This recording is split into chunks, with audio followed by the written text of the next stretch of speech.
প্রকৃতির মায়া মানুষ কত দূর ছুটে আসে। আমি যদি বলি ভুল হবে না কখনো এই সাদা পাথরের অঞ্চলের কথা।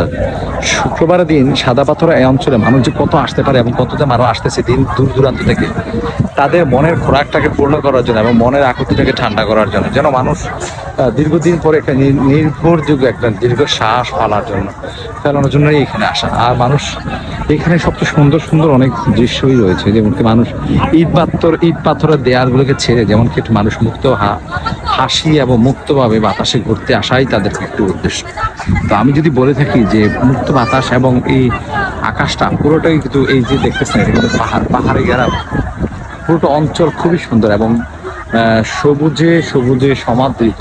এবং এই যে পাহাড় এবং পাথরগুলো দেখতেছেন এগুলাকে মানুষ এখানে মিশে যেতে চায়। মানুষ এখানে আসে আনন্দের জন্য, উল্লাসের জন্য, একটু শান্তির জন্য। ভালো থাকেন, সুস্থ থাকেন।